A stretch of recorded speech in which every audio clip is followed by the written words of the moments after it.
Hi guys, and welcome back to the new series, A Monstrous Night, written and narrated by Stacey Holt, inspired by the artwork by Deepee on Tumblr. I'll also leave in the description box my social media, as well as Deepee link to their Tumblr because their artwork is absolutely amazing. As always, if you'd like to support my channel and my creative writing, you can go ahead and hit that like, subscribe, and leave a comment if you'd like. And now let's get back to Chapter 3, The Pep Talk. All four stepped out of the car and looked around. It wasn't an Akuma. People were getting chased by monsters for good frights on Halloween night. The vibrations that they thought were destruction downtown were actually the bass from the music a little farther from them. They watched crowds of people flood toward where the party was going to be, and it seemed as though they were going to get lost. "Let's all hold hands so we don't get lost," Alia said, taking Nino's hand and taking Marinette's. Marinette tensed up as she felt someone else take hold of her other hand and looked down.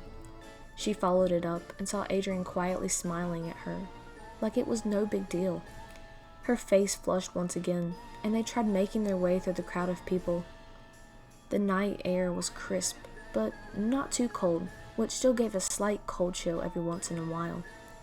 Which wasn't a bad thing. It did add to the eerie feeling.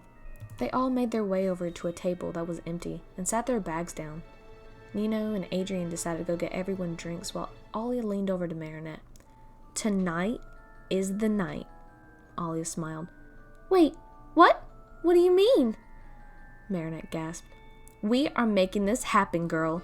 We will get you two alone, and you will confess how you feel. Come on, you need to. Don't you think it's about time?" Alia sighed, crossing her arms. Marinette sat down at the table and played with the Halloween decorations that were spread on it to fill in the awkward silence. "Marinette," Alia asked, sitting down beside her. What if he rejects me?" Marinette said, burying her face in her hands. "He won't. Don't think like that." Alia put her hand on Marinette's shoulder to comfort her. Marinette looked up at Alia and she gave her a smile.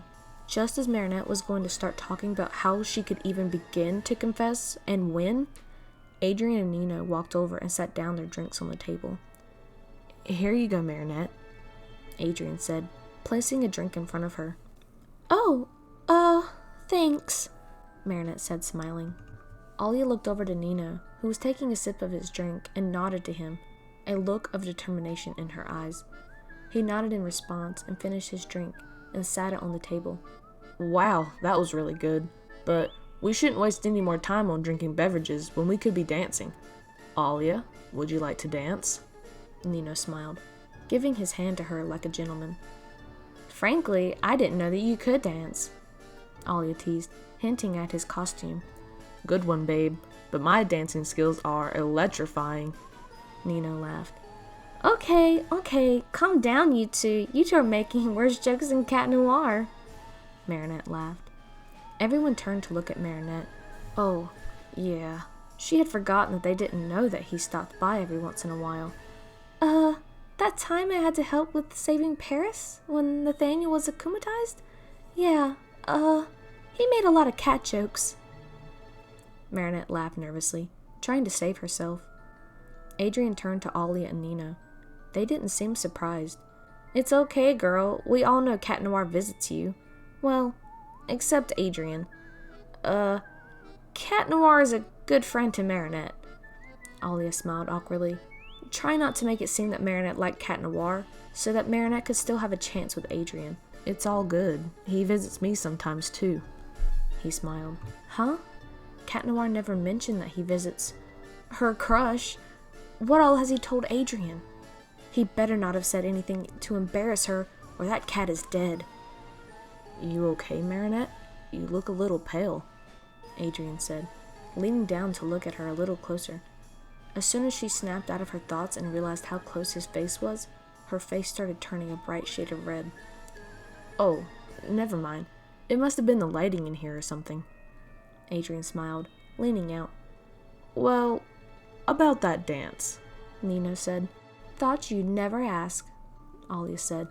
letting Nino take her hand and guide her to the dance floor. Marinette and Adrian watched as Nino and Alia disappeared into the crowd of dancing silhouettes and loud Halloween music that was blasting in the background. Flashing lights and fog was surrounding them with added sound effects of screaming really added to the Halloween feeling, making it a little difficult to stay calm and rational. Everywhere Marinette looked, she saw someone acting like they were either getting hurt or getting killed. She heard screaming coming from the speakers. Her superhero instincts took over. She couldn't focus on Adrian or the music or anything around her. All of a sudden, she felt someone's hand touch hers. She looked down, and then her eyes darted back up to see Adrian looking down at her worried. "Adrian?" Marinette said, her cheeks pink again and her mouth opened slightly in awe. "Would you like to dance?" Adrian smiled. Thank you so much for watching. The next chapter will be out soon. If you'd like to get the chapter early, you can go over and check out my Patreon, as well as some other exclusive insights. Not really sure what they are yet. We'll see. I'll take any, suggestions or whatever. Other than that, I'll see you guys in the next chapter. Bye, guys!